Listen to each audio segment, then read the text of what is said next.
Koema, koema, nyanderu tupa, nyandembau arequer, rejareco petém, aru, acurio greco, aru, nyachino, nyandereve, toveco are. Petém no pinhan de quai, petém, nyachino, nyareco coe, toveto impona, coe, impona, seu ganhe, urupoquere, javite, coe, de mirami, nyachino, nyareco, ceru, tupa, coe, agujevet.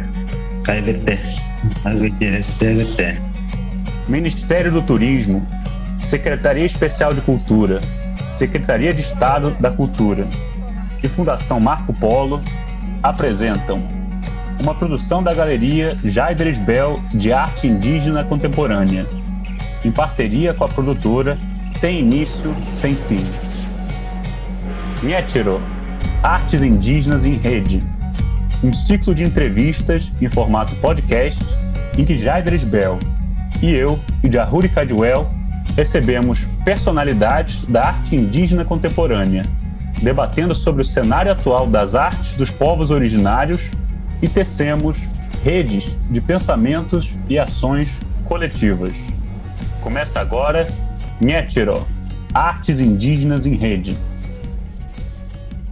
No quarto episódio da série Nhétiro, Artes Indígenas em Rede, Jahuri Cadwell entrevista Raquel Cubeu, que fala das suas origens cubeu e tucano, ressalta sua criação matriarcal, suas vivências nortistas com uma diversidade de povos e sua trajetória até o sul do Brasil.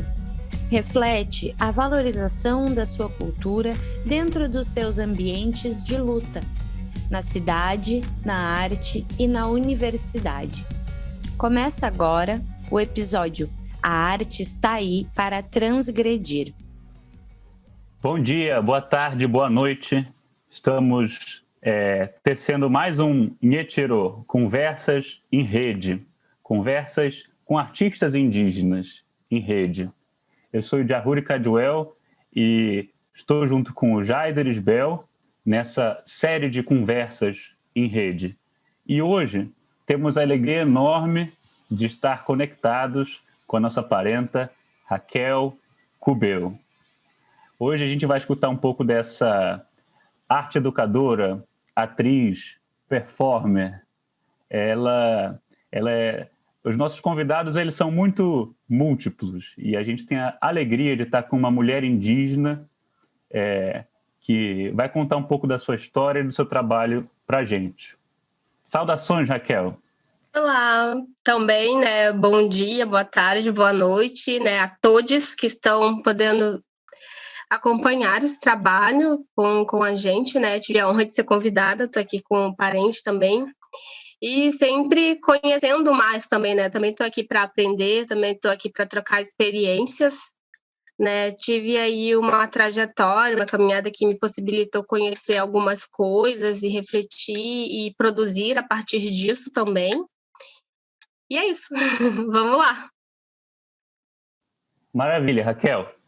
Então, chama a atenção que você está aí agora em Porto Alegre, Rio Grande do Sul. Você é uma mestranda hoje, né? Então, para a gente chegar nesse momento, eu queria convidar você para contar um pouco da sua história, né? Você é nascida em Manaus, é uma pessoa manauara, como se diz, né? E, enfim, por favor, você pode contar um pouco da sua história para a gente? Vamos lá, então. Eu sou Raquel, né? Eu sou Raquel Rodrigues, mas muita gente me conhece como Raquel Cubeu por causa do nome da etnia, do povo a qual eu pertenço, né? Povo Cubeu, né? Como eu também pude refletir a partir até do meu próprio memorial, né? De história, da minha história e desse povo. É um povo transnacional, é um povo que está na Colômbia, é um povo que está no Brasil, bem na fronteira, né, da Amazônia, que pega território brasileiro, então tem essas duas nacionalidades. Mas, né, vista desse ponto de vista geográfico colonizador que dividiu tudo, né? A partir desse momento ficou essas duas nacionalidades, Brasil e Colômbia, mas também, assim, é interessante que na minha família também nós temos ascendência, né, de outra etnia, que é a tucano, a partir da minha avó, né? E eu gosto que é o povo Iapamaçã, né? Tucano também é um nome, né, que foi dado aí pela colonização, né? Até mesmo o povo cubeu. Cubeu tem várias formas de escrita. Cubel, Cubeu, com C ou com K, né? Mas é um povo que também tem essa autodeterminação, né? Desse povo que resiste e que não existe, também acredito, nem fronteira, nem como delimitar, né? A gente está aí espalhados por vários lugares, tanto continuando, né, nas terras indígenas lá, que tem a Querari, que foi onde a minha mãe nasceu.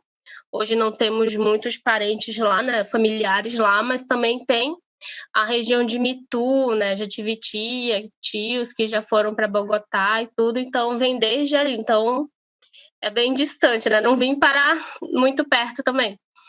E é isso, então eu vejo que eu venho de uma criação, né, indígena também muito matriarcal, né, porque eu fui criada pela minha mãe, não fui criada pelo meu pai. Minha mãe também foi uma mãe indígena solo, né, num território urbano, porque a minha mãe também não continuou lá, saiu aos 16 anos e, né, teve essa família ali em Manaus e lá que eu nasci. E eu tenho muito orgulho, assim, de ter essa visão um pouco mais nortista, uma vivência também nortista, e também de conseguir, a partir desse momento, que também eu consigo transitar por outros estados, outras regiões, de perceber o quanto que a cultura nortista, Manaus também principalmente, tem e valoriza as suas raízes indígenas, né? Algumas vezes de maneira equivocada, né? Às vezes com apropriações ali que não são tão legais, mas que as pessoas sabem da sua origem, que hoje, com toda a conscientização que nós temos, com a educação, que é um tanto mais descolonizadora também, as pessoas têm mais consciência de que nós perdemos muito, né, desde o nome dos nossos povos, que até Manaus é o nome de um povo também, do povo Manaus, que já habitava ali a região de Manaus, da cidade ali. Se for ver os nomes, eu acho tão lindo assim, porque os nomes de muitos lugares ali vêm desses povos também, como Parintins, que é a cidade que o meu pai mora, né, que eu tenho contato com ele, não fui criada por ele, mas tenho contato, né, familiar, assim, que é Parintins, que é o nome de um povo também, o povo Parintintim, da região também. E assim a gente conhece, né, eu cresci conhecendo a pluralidade que nós somos enquanto povos. Povo Baré, o povo Sateré-Maué, né, o povo Aimiri, Atroari, isso a gente sempre estudou nas escolas também, só que hoje eu acho tão assim interessante, porque o contato, mesmo virtual, esse contato que a gente chama de um contato mais orgânico, que a gente se conhece entre amigos, entre parentes, assim, nós trocamos essas experiências, a gente consegue ter uma visão até maior do que uma pessoa que estuda só nos livros didáticos ou só em sites da internet, porque eu lembro que uma vez fizemos uma feira, a gente chamava de feiras indígenas, né? E eu tinha que falar sobre o povo Aimiri Atroari, só que eu fui procurar no Google, e se o Google estava no início ainda, pensa, tipo, há uns nem sei quantos anos atrás, que não tinha toda esse acervo virtual que tem hoje, né? Então eu cresci, né, com essa consciência, né, desde criança, saber que eu era uma criança de uma família indígena, né, e a gente sempre cresce com esse termo índio, índia, tal, mas a gente não fala, né, da questão das nossas histórias, das histórias dos nossos antepassados, da culinária, que eu valorizo muito também, a questão de quanto que da minha família eu tenho essa questão um tanto mais sensorial e perceptiva dos sabores, dos cheiros, né? Até conversar com a minha mãe, eu sempre gostei muito de conversar e saber das histórias dela. E isso que alimenta, acredito, a nossa ancestralidade, né? E daí, eu estava lembrando esses dias, conversando com a minha mãe, que até o meu avô, que era colombiano, né, pela nacionalidade dele, onde ele nasceu, e a família dele produzia cachaça, produzia bebidas. E quando eu era criança, uma das minhas bebidas favoritas era um caxiri, que a minha mãe sabe fazer, que é um caxiri de pupunha, que é muito bom, sabe? Então, tá tudo isso muito entranhado, sabe? Essa é a minha raiz, né, por assim dizer. E eu vejo que depois que eu mudei, eu pude conhecer outras realidades. Por exemplo, eu estou no Rio Grande do Sul, que é uma cidade que a imprensa, a mídia, tudo enquanto for produto assim de vender, porque a gente vende as coisas, as empresas vendem imagens, né? Não vai ser a imagem indígena que vai ser vendida, né? É uma imagem europeia errada, né? De que no Brasil existe uma realidade europeia por causa das colônias, né? Colônias alemãs, colônias italianas e indígenas. Indígenas e pessoas negras são as pessoas mais apagadas, né, dessa região. E eu fazendo esse contato orgânico também, de conhecer as pessoas, de ir atrás, de saber quem são, de saber como que se produz até mesmo a questão do artesanato, que é uma expressão muito visual também, eu consegui ir percebendo essas diferenças e hoje eu me coloco numa posição de dizer nos espaços que eu estou, tanto da educação como professora, pedagoga, na universidade, que fiz o mestrado e tal, de trazer essa reflexão para as pessoas de como que nós somos ainda hoje apagados, né? Apagados, ao mesmo tempo que nós estamos lutando, né, para sobreviver e para manter vivas, né? Muito fácil. Eu vejo assim, vir um discurso para a gente dizer, vocês perderam a cultura de vocês porque vocês estão na cidade. Vocês estão perdendo a cultura de vocês porque vocês assistem televisão, ou porque você não está pintado todo dia, porque não faz isso ou faz aquilo, sabe? Mas para nós termos políticas públicas, não tem, para nós termos outros espaços, né, que a gente poderia ter, não tem também. E então é uma luta, eu vejo que diária até, né, nesse sentido. Maravilha, Raquel. Você já abriu um leque grande assim de assuntos, assim, quando você vai contar da sua própria história, né? Eu gostei de ouvir, admiro muito, nunca conheci, ainda não conheci, né, essa região de origem da sua mãe, o Alto Rio Negro, né? Muitas civilizações bonitas, né? Muitos povos, tucano, cubeu, tariano, dessana, muita coisa. Sim, tem os baniuas também. Quero muito conhecer. Você falou da culinária, falou da academia, das feiras indígenas, mas eu achei muito interessante que você comentou aqui agora desse contato orgânico entre os parentes, que não é o mesmo que se aprende, né, nos livros. Uhum. E eu queria que você pudesse contar, gostei muito disso que você falou, desse contato orgânico, dessa troca, desse intercâmbio, que nem está sendo aqui agora, né, com a ajuda dos nossos amigos produtores, né? Queria que você pudesse comentar como você pode enxergar essa conexão que você viveu lá em Manaus, que você teve contato com as histórias manauara, Parentintim, Baniua, Cubeu, Tucano, Baré, e o que você vem descobrindo aí no Rio Grande do Sul, né? A história indígena, né, dessa região, que não é essa imagem estereotipada que é emplacada desse sul germânico, né, desse sul gaúcho europeu. Sim, eu vejo que para mim, até como pessoa, e a questão do aprendizado que eu tive, né, em relação a esse contato, eu vejo que foi o mais importante. Assim, eu não lembro se teve, tipo, algum site ou teve algum livro que eu li e falei, nossa, entendi tudo sobre determinado povo, ou até mesmo sobre a minha cultura, sabe? É importante, nós temos referências, e até mesmo com a questão do movimento dos próprios parentes em escrever e ter as suas histórias registradas, né? Até na minha dissertação de mestrado, eu escrevi, assim, que por muito tempo as nossas histórias, elas estavam, né, para nós com a questão da oralidade, né, que nem eu falei, eu sempre gostei de escutar as histórias da minha mãe e sempre ouvi muito falar de outros povos através da minha mãe também, porque ela falava, eu lembro até hoje que eu era criança e ela falava assim, existe o povo Macuxi, né, então, né, do povo Macuxi tem pessoas que têm pele mais clara, porque assim, a gente está acostumado na questão ali do Amazonas, a gente ser muito parecido na questão do fenótipo, que até ficou uma questão de fenótipo estereotipado também para a questão das mídias e do turismo também, tipo, vamos todo mundo para Amazonas, vamos para a Amazônia, que só lá que tem índio, entre aspas, né? Só que não é assim. Além da questão, é muito até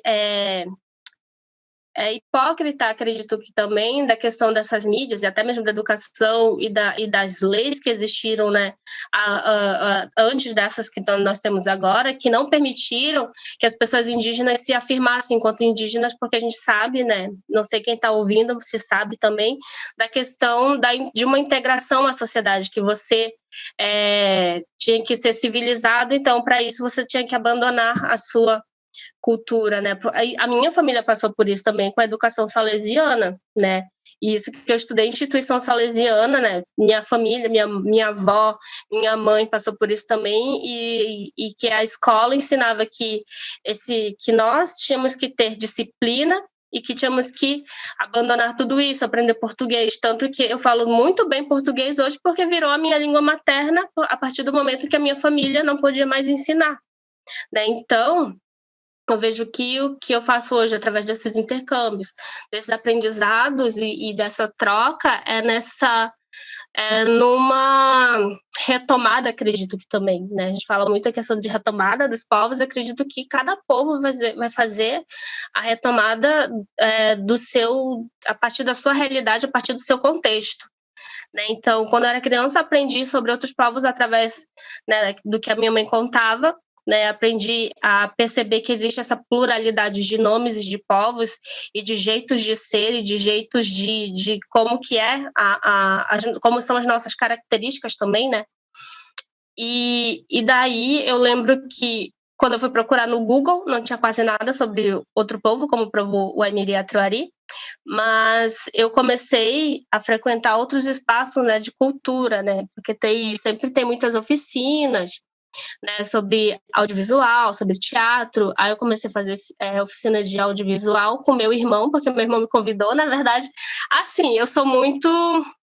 primeiro eu estava só na área da educação, como pedagoga, tinha feito faculdade, eu estava meio assim, sem muito o que fazer. Meu irmão me convidou, porque o meu irmão sempre gostou de cinema.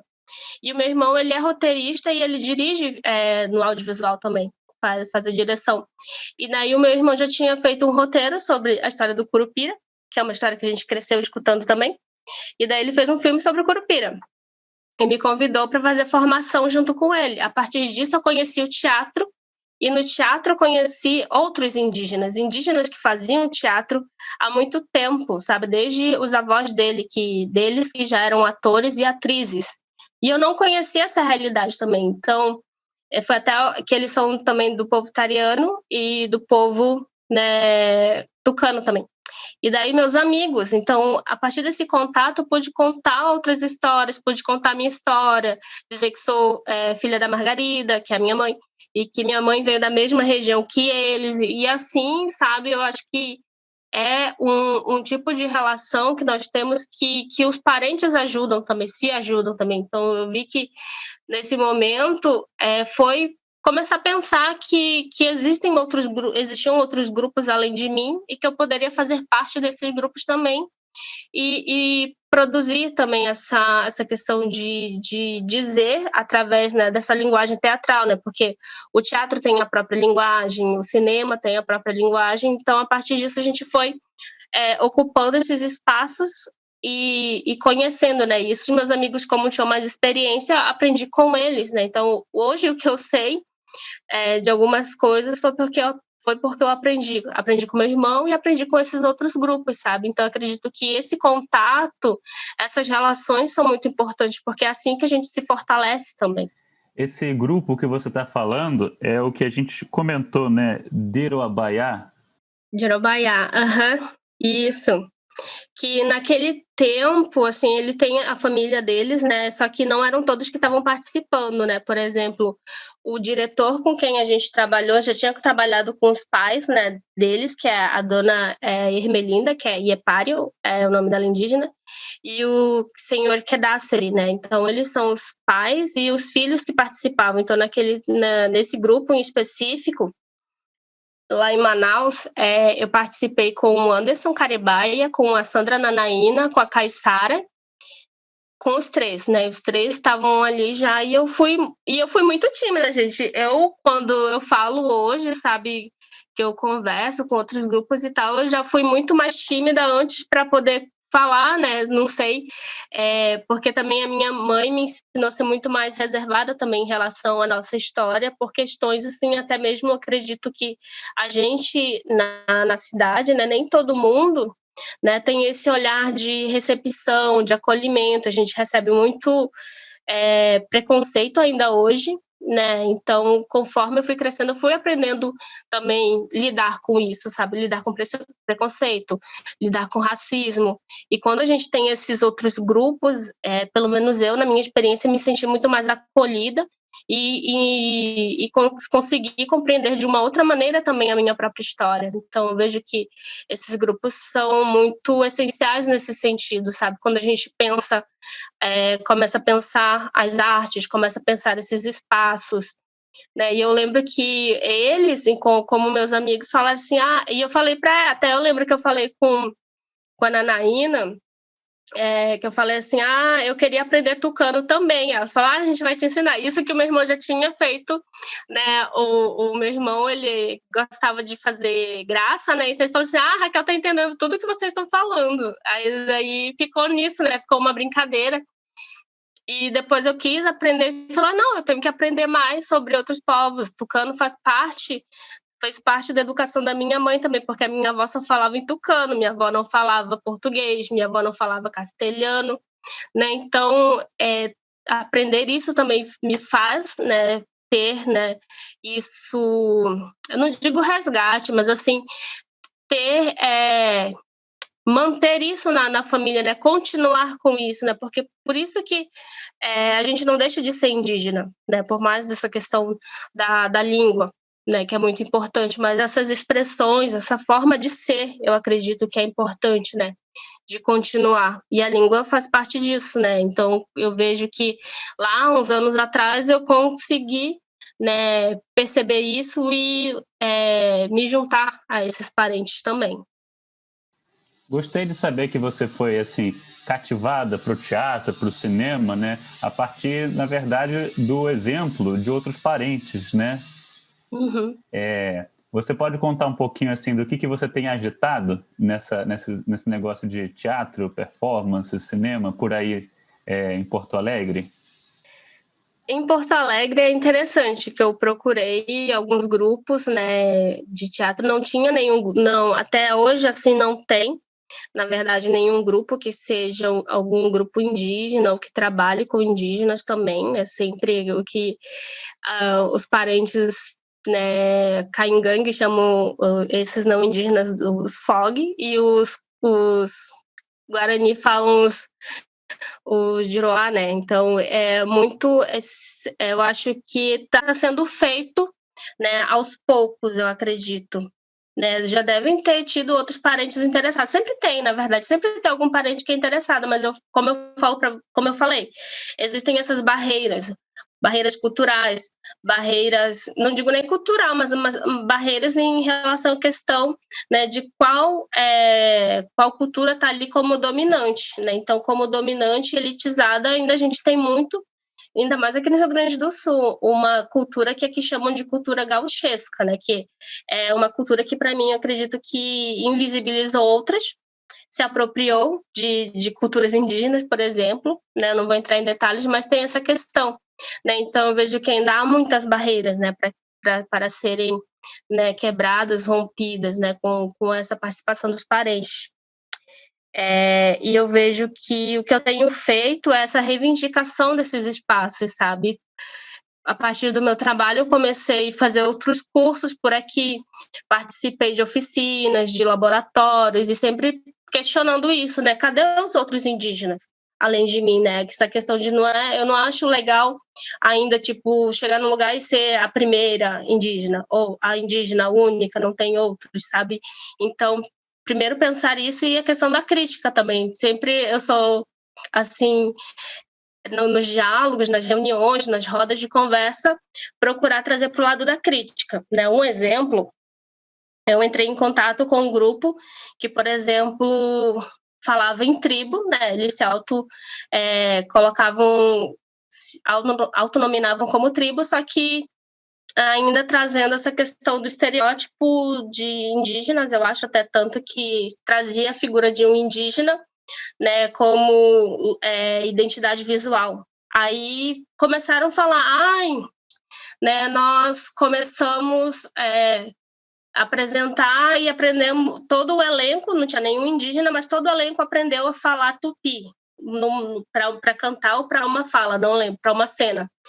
Aí eu perguntei pro pessoal, tá, vocês aprenderam uma língua indígena, mas para quem que vocês aprenderam isso? Tinha algum indígena assistindo? Alguém ia entender, né, o contexto disso? Não.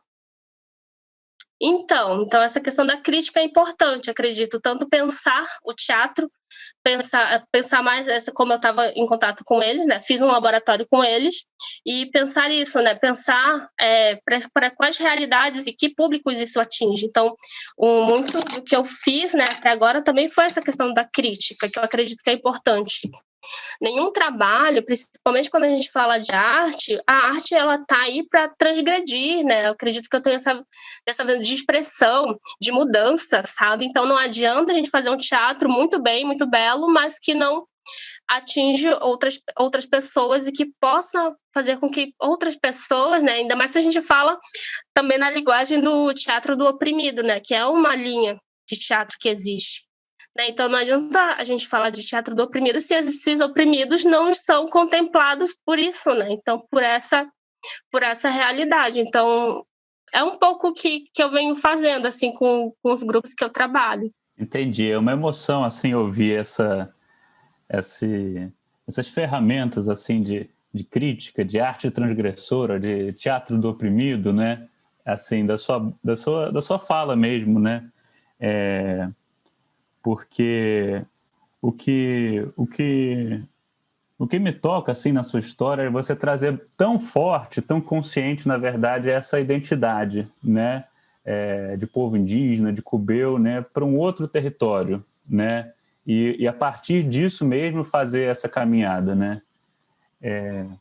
Não sei se você quer comentar um pouco disso, porque eu acho que eu fiquei bem emocionado de ouvir assim a sua própria emoção com o teatro, e você vê no teatro essa forma de educar, de transgredir, né? E, bom, eu não conheço o Sul, né? Mas para mim eu tenho essa imagem muito forte, assim, que eu já te falei, assim, de ser uma coisa um pouco europeizada, né? Sim, eu vejo assim que desses grupos que eu conheço, né, já tem essa consciência de que o teatro não vai ser um teatro de linha de apresentações dessa cultura gaúcha, que a gente sabe que é uma cultura até imposta na questão do machismo, né, de um patriarcado, né? Eu vejo que tem muitos grupos que já refletem sobre isso, sobre a questão antirracista, né, e da questão também da participação das mulheres e de como que é isso, né? Tanto que o teatro, há muito tempo, ele tem vários textos que são, assim, históricos e que eu esqueci como que fala a palavra, mas tipo não tem, né? Serve para qualquer contexto e momento histórico, assim, por assim dizer. Existe um texto que como é que é o nome? Que eu lembro que a Caiçara apresentou até para fora do Brasil. Ai, me fugiu agora o nome, mas assim, tem esses textos que eles são assim históricos e que o teatro usa muito, né? Então, eu lembro que quando eu trabalhei com um grupo de teatro aqui do Rio Grande do Sul, que até a Oinós, fiz um laboratório, eu lembro que falava sobre isso, sobre a questão, né, da justiça, né? Fala sobre justiça, fala sobre essas questões também de reparação histórica das mulheres. Eu acho que não é Medéia. Eles fizeram um trabalho sobre Medéia, mas tem um outro texto também que eu esqueci agora. Mas depois eu mando a referência. Assim, então tem essa questão de insurgência, né, desses grupos, de um fazer teatro que não é mais aquele teatro engessado, né? Porque o teatro tem várias formas de expressar também. Né, tem o teatro que vem do teatro grego, tem o teatro que vem do teatro, né, da Rússia, tanto que tem vários autores autores e pensadores do teatro que são, né, dessas realidades. Mas pensar num teatro, se a gente for pensar num teatro de Brasil, por exemplo, qual Brasil que esse teatro quer fazer? De um teatro negro, que existe também a questão do teatro negro, mas quem vem produzindo também o teatro indígena, né? Se a gente for falar de teatro que não é indígena também, no singular, de uma cultura indígena também única, né? De uma questão de vários povos e essa diversidade, né, que existe. Então, para isso, a gente precisa que indígenas estejam presentes também, refletindo, não só atuando, mas também produzindo as dramaturgias, dirigindo, né? Então, existem várias vertentes aí, né, que precisam, né? Então, eu acredito que é mais ou menos por aí. Agora, o texto eu não estou lembrando qual que é. Eu acho que é Medeia, não sei, depois a gente pode conferir. Eu fiquei instigado, assim, a partir das suas provocações, assim, né, da sua visão crítica mesmo, de pensar o que seria, talvez, assim, o que você, talvez, se é uma questão, assim, o que seria um teatro indígena, na verdade, né? Porque você falou do teatro do oprimido, que é uma criação, se não me engano, do Augusto Boal, né? É uma criação brasileira, né? Uma criação até de resistência, né, à ditadura, e todo esse contexto de opressão e conscientização. Paulo Freire, né? É uma pedagogia do oprimido, teatro do oprimido, né? Uhum. Isso é uma vertente, e certamente eu acho que eu estou entendendo que é uma grande inspiração, sim, para você, né? Mas o que você acha que os povos indígenas talvez poderiam pensar, traduzir, né, para o teatro? Se o teatro tem uma matriz grega e tem todo um repertório muito grande de peças, né, essa escrita, né, nunca fez parte, né, dos nossos ancestrais, né, esse modo de escrita, né, mas... você está falando aqui, Antígona, né? A Caiçara ensinou Antígona. Isso. Para tu ver, para ver essa questão da flexibilidade que o teatro também tem. Antigo, né? Um texto que fala sobre a mulher, isso eu não lembro, mas ele é muito antigo, tipo séculos antigo. E daí fala da questão da mulher, de uma mulher que enfrenta a questão da injustiça e que o irmão dela morre e ela precisa enterrar o irmão dela. Então essa é a questão também. A Caiçara, ela apresentou o Antígona até, eu acho que não está disponível. A Caiçara, ela também faz vídeo performance e ela fez o que era Antígona da Amazônia. E eu lembro que não foi na mesma época, mas depois com esse grupo, o Oi Nós, do laboratório, a gente apresentou na rua, né? Eu sempre apresentei muito mais na rua do que num teatro específico, esse de palco italiano, né? Que a gente conhece. E daí, eu lembro que falou da questão de enterrar, né, um ente querido.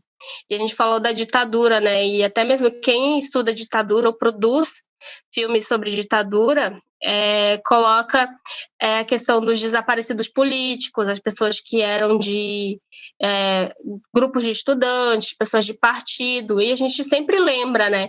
E enumera isso. Aí eu lembro que teve, né? A gente falou sobre isso e eu, como indígena, fui pesquisar, tá? E os povos indígenas, né, nesse contexto, né, que não foi um, não foi dois, não foi uma dezena, foram muitos, né, até o povo Aimiri-Atuari foi um povo que foi também dizimado, quase dizimado, né, muitos deles foram mortos, né, por causa da questão da ditadura. Então, e para nós, eu vejo que assim, até a reflexão que eu fiz a partir da Antígona, nesse contexto da terra, né, é muito também a questão dos territórios indígenas que são invadidos nessa questão, né? Por quê? A questão dos desaparecidos políticos, né, que nós conhecemos da ditadura, né, que até eu tenho amigos que são do cinema também que falaram, nossa, eu nunca parei para pensar de como que os povos indígenas foram atingidos, né, pela ditadura. Né, quais foram as consequências disso. Né? Então, as pessoas, né, desaparecidas precisavam ser enterradas.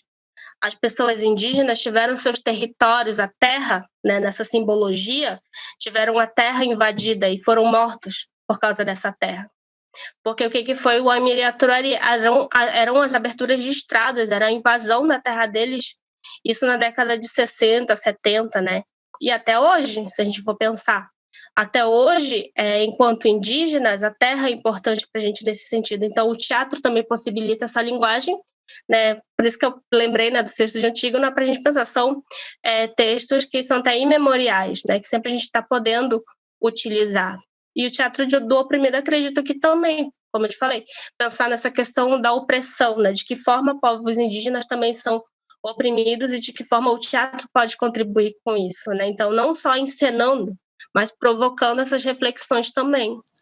Eu já pude dar uma olhada assim nesse relatório da Comissão Nacional da Verdade, né, que comentou esses crimes da ditadura, né, e se fala muito, na verdade, né, nessa ação e na omissão, né, sistemática, né, do Estado brasileiro em genocídio como o do povo Aimiri-Atuari mesmo, né, que foi uma coisa que até quando eu pude ouvir o Davi Copenaua, né, o grande Davi, ele falava que, na verdade, é uma motivação para a luta dele, porque ele viu o que aconteceu com esse povo, né, esses parentes, né, que eram 2.000, 3.000 parentes, e eles foram dizimados, né, por conta de uma abertura de estrada, né. Isso é muito... Esses eventos políticos, eles são muito pesados, e eles vêm de muito longe e vêm até hoje. Eles são esse ano de 1500 que fica se repetindo todo dia, né? E eu acho interessante, Raquel, que o teatro é uma ferramenta muito política, na verdade, né? Porque você traz para a encenação, né, para o presente, né, coisas que, na realidade, enfim, estão por aí, né? Estão na nossa realidade. E o teatro é um espaço que você constrói para poder falar, comentar sobre a própria realidade com o seu corpo, né? Enfim, eu gostei muito de poder escutar a sua reflexão. Se você puder falar um pouco mais dessa potência política, até pedagógica, assim, do que você tem experimentado com o teatro, né? Continuar nesse embalo, né? Uhum. Tá, a gente pode falar, eu estava vendo as postagens da Karina, que é dessana, que é uma parenta que eu trabalhei em conjunto com ela também nessa parte da educação e de formação de professores indígenas lá em Novo Airão, que é a OPINA, né? Organização das Professoras Indígenas de Novo Airão, que é com ela e com a mãe dela, que é a Ercília, que recebeu a mim, né? Meu irmão também foi junto, o Rafael, e um grupo, né, que é não indígena aqui de Porto Alegre, de amigas que também já fazem esse trabalho, né, com outros grupos, né, que é a Cecília e a Marina. Então, eu vejo como que é importante a gente não vai ter ganhos, assim, numéricos, ou, tipo, vamos abrir um teatro indígena, não. São questões, acredito que ela estava colocando a questão das nossas relações também. Como tu falou, nós passamos, né, no passado, mas hoje também a gente passa por essas questões de violências, né, que são dos fatos históricos, consequências de colonização, de ditadura, de silenciamento, e às vezes nós não conseguimos, né, também nos ver, acredito nessa questão do eu, do nós, do afeto principalmente, do quanto que é importante a gente não é guerreiro o tempo todo nessa posição de forte, de fortaleza, de que a gente não tem sentimentos também, e como que o teatro faz essa linguagem também, atinge esse lugar também. Eu vejo que é importante, né, nas relações, eu vejo que é muito diferente, assim, eu como atriz, as oficinas que eu faço, que são muito mais técnicas e para esse lugar de atuação e de posição do corpo e de respiração e de voz e tal, porque eu tenho que falar com a voz alta porque eu estou fazendo uma cena. Para nós, eu vejo que como que esse lugar atinge, né, as formações dos professores indígenas, as formações na comunidade, para as famílias, né? A Karina, eu achei tão massa que a gente fez isso há um ano atrás, essa formação com dinâmicas, com brincadeiras, com canto, com a dança, de elas pensarem também cenas, e que hoje isso impactou de uma forma tão, tão linda, sabe? De pensar o afeto desses grupos, que a gente, ao mesmo tempo que a gente está pensando na luta, a gente está pensando no nosso bem comum, sabe? Nessa questão humana, sabe? A gente precisa se humanizar também. Eu acredito que o teatro, ele possibilita, né? Uma vez que tiraram a nossa humanidade, uma vez que a história tirou tanta coisa da gente, a gente consegue estar nesse lugar de humanização, de afeto, de acolhida. Agora com a pandemia a gente não está podendo abraçar tanto, né? Mas a gente traz essa questão para o abraço, para o corpo, para o afeto. Acredito que é um ganho assim que não tem valor monetário que poderia, né, expressar isso, mas a gente sabe o quanto que isso é importante para nós enquanto grupos, né? Então, como associação de professores, como uma sala de aula, que vai ter uma lógica totalmente diferente de outros valores que são impostos, sabe, para esses grupos. Maravilha, Raquel. E nessa experiência, você você falou assim que a gente não é guerreiro o tempo inteiro, assim, né? Realmente eu entendo, concordo, sinto. Mas você me parece uma grande guerreira, porque você tem muito senso crítico assim na sua fala, na verdade, né? Falando de opressão, de racismo e eu queria que você pudesse falar um pouco de como tem sido dentro dessa trajetória que você tem, desse caminho que você tem abrido, né? Esses caminhos abertos. Disso da perspectiva como mulher indígena, né? Uma mulher indígena que está, na verdade, peitando, né? Todo esse tipo de preconceitos na educação, na academia, no teatro, né? Eu vejo que tem muitos momentos em que eu consigo parar e dialogar com esses grupos, sabe? Tanto de teatro ou da dança também, que eu também transito, ou da universidade, mas nem sempre existe essa abertura, né? Nem sempre todo mundo. Eu lembro que quando eu falei sobre a questão de grupos que queriam se vestir de indígenas e falar em tupi, eu lembro que causou um impacto positivo, tanto que até hoje eu sou amiga, né, dessas pessoas, mas infelizmente eu vejo que nem todo mundo, né, tá preparado, né? Tem um meme que diz, né, mas vocês não estão preparados para essa conversa, né?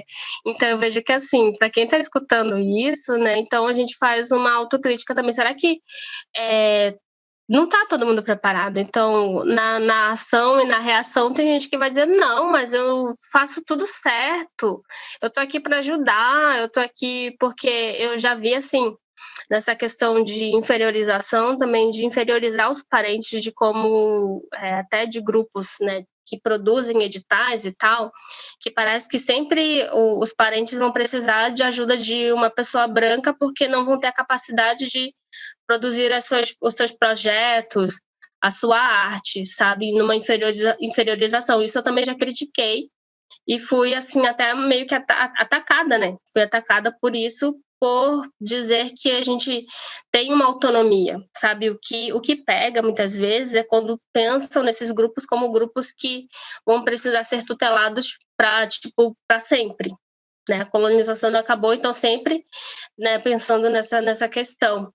Só que eu vejo assim, quando que a gente vai conseguir adentrar tantos espaços sem ser ainda inferiorizado, né? Sem duvidarem da nossa capacidade, né? Eu procuro falar sobre isso também e também recebo, né? Não recebo essa acolhida também nesses grupos, né? Por isso que quando eu falo da questão do afeto, em alguns momentos, né, eu sinto que há uma solidão também, eu como mulher indígena, e que às vezes, mesmo o contato virtual com outros parentes e parentes que passam pelas mesmas situações que daí eu consigo ter consciência, acredito também que eu não posso parar de fazer isso, sabe?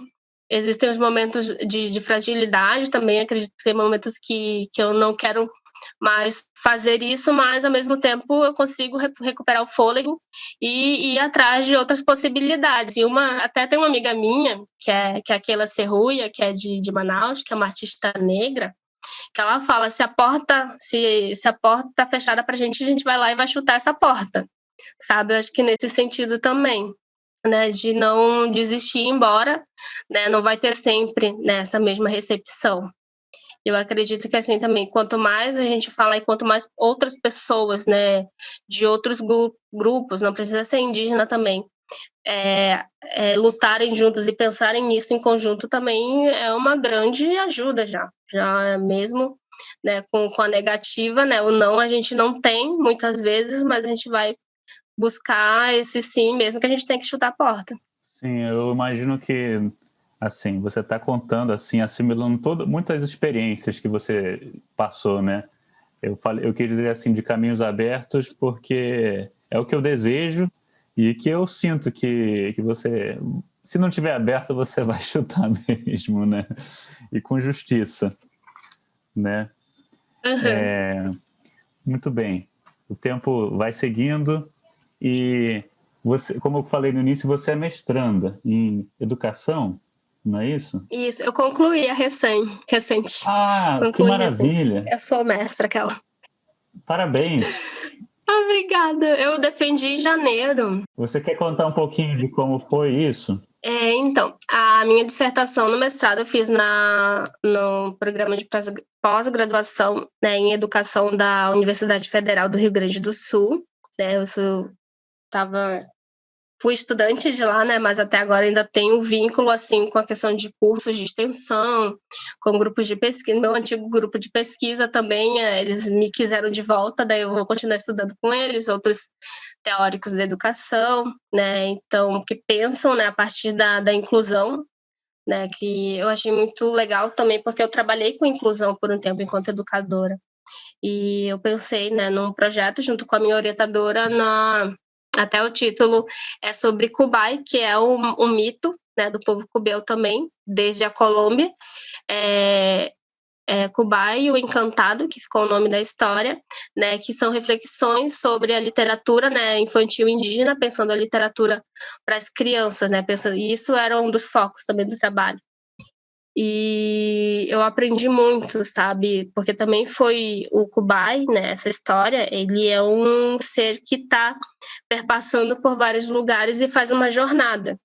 E acredito que, para mim, também foi uma jornada também de autoconhecimento, de conhecimento, também fortalecimento Até tem pessoas que podem chamar de empoderamento também, mas pensar, né, a partir disso, de pensar a minha própria cultura, e dividir isso com a universidade, né? Ainda não está disponível online, mas logo aí vai estar. E poder disponibilizar isso para qualquer pessoa que queira ler e pensar a partir disso também, né? Então, também pude pensar na questão da inclusão, pude pensar, né, na questão das linguagens, das línguas indígenas também, que foram trabalhadas, que foi o tucano e o guarani. Né? Então, eu também tive que trabalhar com outros parentes, e isso também foi maravilhoso, porque eu pude conhecer a perspectiva de uma tradução para o Guarani, né, com a professora Neuza Poti, e também com o tucano também, que foi com o Seribi Tucano, e que ele também aprende com o pai dele, sabe? Então, isso também é intergeracional, isso tá muito ligado, sabe? Ao mesmo tempo que eu trabalho, né, com outros parentes. Que maravilha, e agora você é mestra. Sim. Você pensa em seguir alguma coisa da academia ou você te cativa mais, não os palcos italianos, mas o teatro?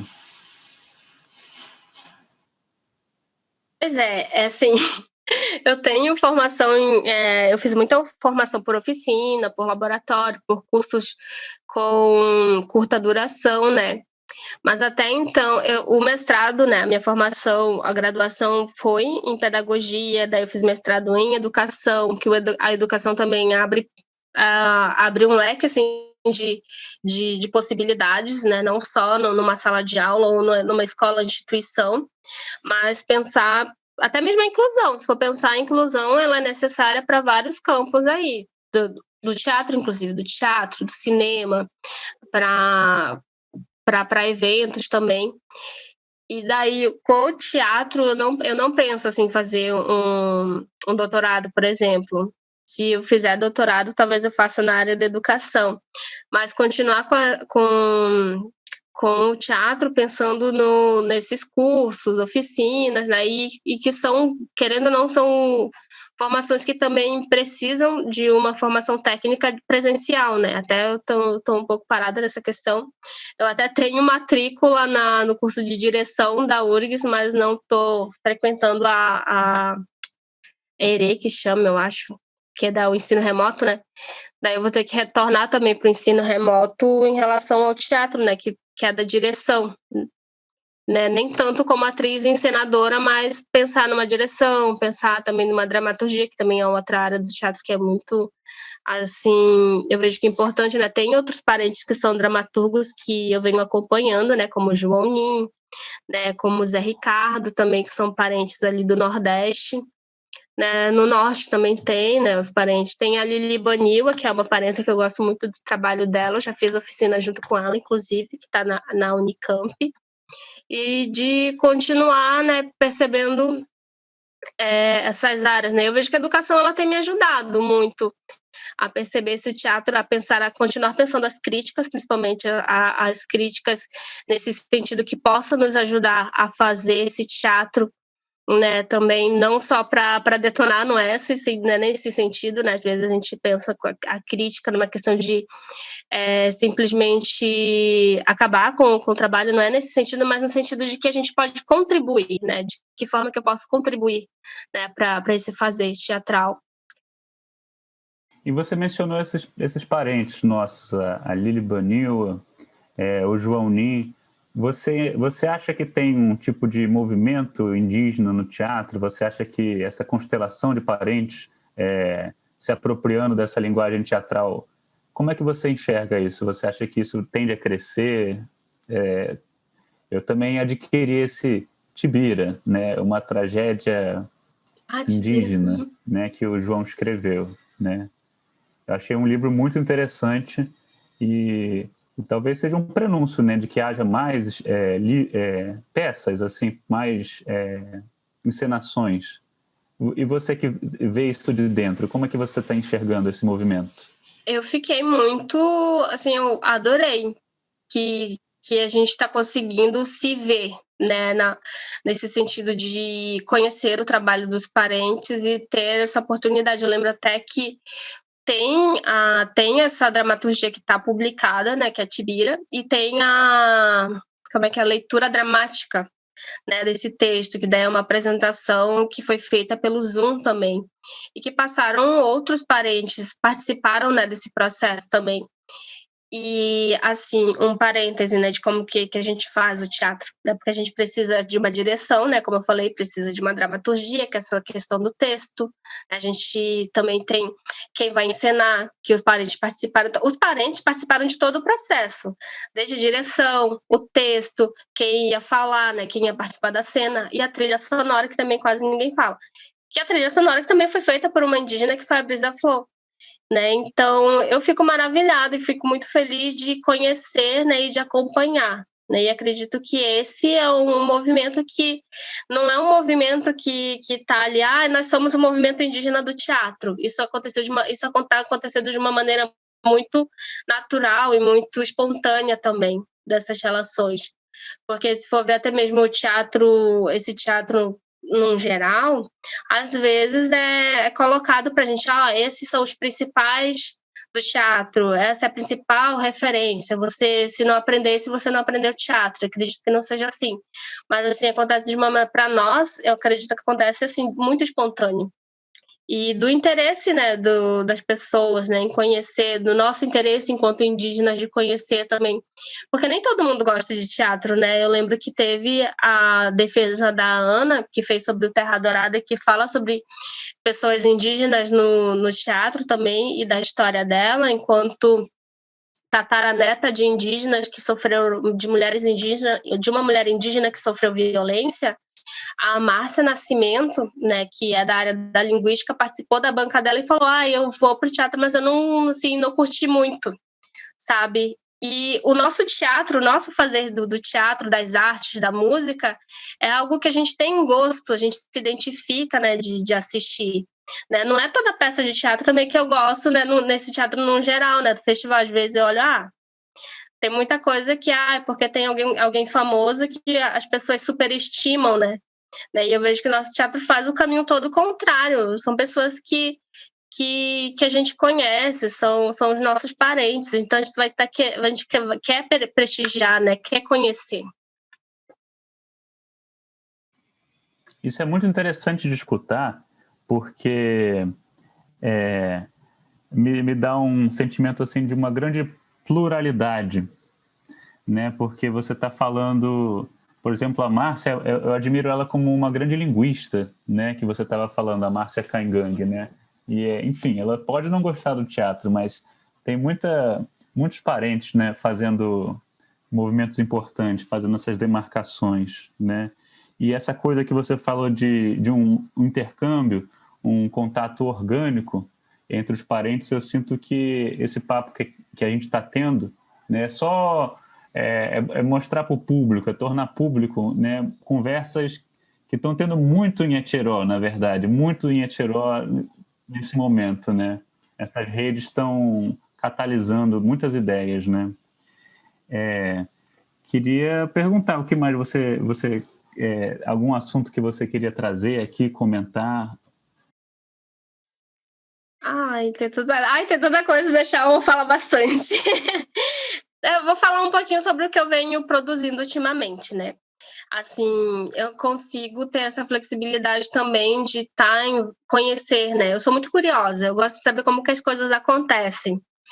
E daí, que nem eu falei, né? O teatro ele tem várias áreas, desde a trilha, para falar sobre povos indígenas ou determinado povo, não basta a gente ir no Google e o Google diz, esse povo é assim e tal, e tal, e tal, todo mundo vai fazer a mesma coisa, vai falar da mesma forma, né? Então não é só.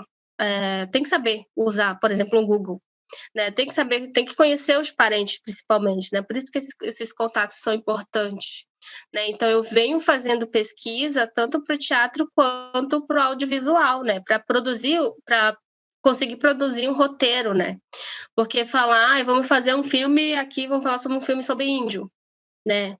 Que as pessoas costumam fazer, infelizmente. Então, só vai reproduzir estereótipos, né? Então, por isso que é importante, por exemplo, fazer uma pesquisa, né? Então, eu tenho trabalhado bastante com pesquisa, ao mesmo tempo que o último documentário o documentário que eu estou participando agora, eu participei, né, tanto como entrevistada, também fiz performance e colaboro, né, no fazer, na produção, pensando essa pesquisa, né, pensando aqui, o que a gente gostaria de falar também para esse tipo de linguagem. Né? E no teatro eu venho participando também, como a gente precisa fazer edital, né, participando, né, dessa construção, né, da produção, que chama. E participando também de outras apresentações que vão acontecer agora pelo meio virtual, que é o que a gente tem disponível agora, né, que a gente não vai poder fazer formação presencial. Eu não estou fazendo no momento formação presencial, mas quem quiser me chamar e estiver escutando, né, eu também faço. Né, aquilo que eu falei, né, que eu trabalhei com as parentas lá em Novo Airão. Não, então são várias possibilidades, sabe? Então, venho produzindo isso. Tanto que até ano passado eu participei de uma apresentação online com a Zahri Guajajara, né? Ela conhecia meu trabalho, né? E me chamou para participar. Ela participou da construção do roteiro, inclusive, da peça que ela fez. Né? Então, eu esqueci o nome da Iperong, Guerra em Iperong. Né? Então, ela, com o grupo de teatro que ela estava fazendo parte, teve a possibilidade de chamar outros parentes, tanto que eu participei, o Anderson Caribaia, a Lian Gaia e teve mais um parente que eu não lembro o nome agora. E é isso, sabe? E eu tenho uma performance também que ela está sendo adaptada, que era a performance que eu fazia com as parentas quando a gente fazia a feira de artesanato, né? A gente falava, foi até produzido pela Complocunhã. Vamos fazer a feira, né, de cultura caingangue e guarani. Né? Então, no final das vendas, a gente fez um momento de manifesto, também de ocupação de um ponto turístico aqui de Porto Alegre, que é a Casa de Cultura Mário Quintana. Né? As pessoas têm referência desse lugar por causa do Mário Quintana, que é um escritor conhecido. Também tem, porque tem um museu que tem uma sala chamada Elis Regina por causa da cantora. E os indígenas, cadê? A gente fez essa ocupação, fez o Manifesto das Mulheres Indígenas, né, nós somos um grupo que sofre muita violência também, se pensar nessa questão de violência de gênero, pensar na questão de tráfico humano, né, na questão de prostituição, mulheres que são atingidas por isso, e os filhos dessas mulheres indígenas, né, passou o Dia das Mães aí, então onde é que estão os filhos dessas mulheres também? E como eu falei, a questão da terra, do território, né, como isso é importante dialogar também. Então, é isso que eu venho fazendo. Raquel, muito interessante ouvir todo esse papo que a gente conseguiu trazer aqui. Eu fico me perguntando isso mesmo, de como você tem feito essa troca com os parentes aí no Rio Grande do Sul, né? Você falou um pouco do povo Guarani, né? Aí também tem muito povo Caingangue também, né? Uhum. Tem charrua também. Charrua. E você falou que é muito conhecido o Mário Quintana, a Elis Regina, né? Não tem um espaço desse tipo aí em Porto Alegre? Para indígenas não tem até... É um espaço público esse do Mário Quintana, né? Então não tem nenhum espaço público que tenha fomento, né, do governo ou da prefeitura, né? Aqui não tem, né, Porto Alegre. Como eu falei, a porta não estava aberta para nós tivemos que chutar a porta, que é o caso do centro de referência que eu moro hoje, que faço parte, enquanto uma comunidade multiétnica também, uma comunidade que surge de uma ocupação também de um espaço que o governo não nos deu, a prefeitura também nos deu, mas nós estamos aqui, né, nesse espaço, que é o único espaço de referência indígena que tem, que também nós temos esse propósito, também esse foco de transformar num espaço cultural multiétnico, né, dessas várias etnias que passam por aqui. Porque é uma coisa que também não se fala, é que tem os povos, né, desse território, mas aqui também é uma região que tem esse intercâmbio, né, por causa de trabalho, por causa de universidade, de vários parentes. Tem parente Macuxi que mora por aqui, tem os parentes, tem eu, que sou cubeu, e tem até Yanomami, sabe? Tem vários grupos que passam por aqui, então por isso que é importante pensar em espaços multiétnicos, né? Tanto que a gente até ano passado fez 1 ano, agora vai fazer 2, né, dessa resistência aqui, e ano passado, quando fez 1 ano, participaram outros parentes, lideranças também, né, como a Wanda Witoto, que é minha parenta de Manaus, que tem a resistência lá urbana também, no Parque das Tribos, participou o parente, né, que é da aldeia Maracanã também, que é um espaço que são, na verdade, se for pensar, a gente faz esse intercâmbio, né, de espaços multiétnicos. Aqui em Porto Alegre a gente está já há quase 2 anos, a Wanda, né, com o Parque das Tribos, que vem muita gente lá, que nem tu falou, do Alto Rio Negro, vem do Solimões, tem os parentes que, como eu, de uma geração que já nasceu em Manaus, né, e que tá todo mundo ali, e também o Rio de Janeiro, que tem a aldeia Maracanã, que tem parentes de Guajajara e de outras etnias, tem tucano também lá, sabe? Então, pensar nesses espaços, a gente fazer essa rede, né, que nem a proposta hoje dessa gravação.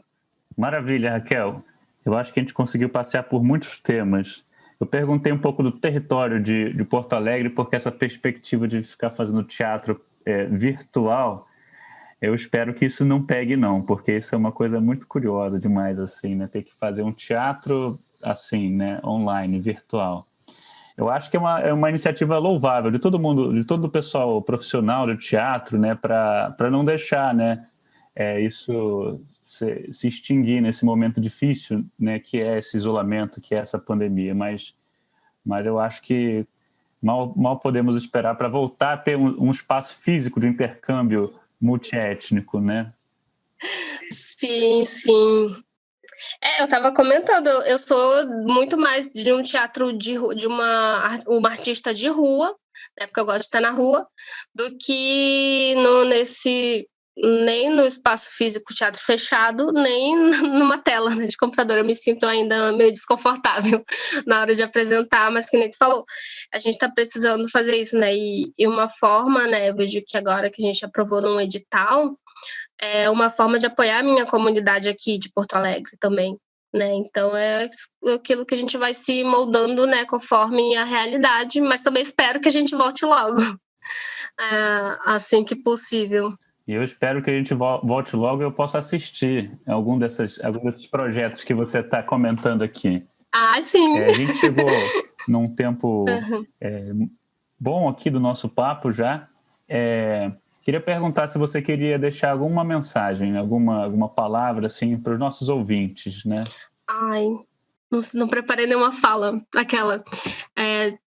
O que eu não falei também é que eu estou na produção de um livro que pensa o teatro e os povos indígenas, também com a Andréa Duarte, e eu estou junto com a Ana Luísa, né, que fez o Terra Adorada, para pensar nessa pátria que os não indígenas nos excluem, né? Tem toda a questão do preconceito também falando da região sul, principalmente aqui do Brasil, né? E eu penso assim, eu escrevi algumas coisas, né, para pensar essa reflexão e que vai sair depois no livro, né? Mas pensar o teatro, né? Ao adentrar o teatro e ocupar os espaços culturais, de certo modo, que são elitizados, nós também nos situamos, né, no mundo como sujeitos históricos, nós como indígenas. Por mais que nós sejamos oprimidos por essa sociedade, né, há a nossa identidade cultural e social, né? E também pensando também eu como educadora, pensar numa educação também do Paulo Freire, né, que fala desses oprimidos, e que também a gente está, né, nós somos esses sujeitos aqui, como indígenas, eu como cubeu, o parente também, né, com o seu povo, né, eu acho que cada um de nós tem aí para contribuir, né, então acredito que nós continuarmos, né, e dessa questão também de nós como várias culturas, né, da nossa memória que continuou através do meu avô, que fazia os rituais, continuou através da minha mãe, continua através de mim e também dos nossos parentes que vêm depois de nós, né? Isso é a ancestralidade, né? Tem duas frases assim que eu gosto, uma delas, né, até está num texto meu que fala que pensar os corpos indígenas é pensar a história do Brasil, né? Antes do Brasil, inclusive. E também de que essa ancestralidade, né, que o futuro, né, se a gente for pensar o futuro, ele é ancestral também. Então é isso. Espero que tenham gostado desse bate-papo aí. Também espero que nossos ouvintes apreciem. Eu adorei esse final. Futuro é ancestral. Nyetinó é ligado a todo, né? Tanto que seja hoje, nesse momento difícil, né? Como se fosse a gente ficando tudo Nyetinó. Nyetinó que liga, representa assim nosso espírito ao espírito de Nyanderu, Nyetinó. Significa tudo, né? Então essa palavra significa tudo, porque Nyetinó, por exemplo, o Nyetinó é muito sagrado, né? Assim, Nyetinó é uma coisa que é conectado com um ao outro. Então esse é o Nyetinó que eu coloquei, né?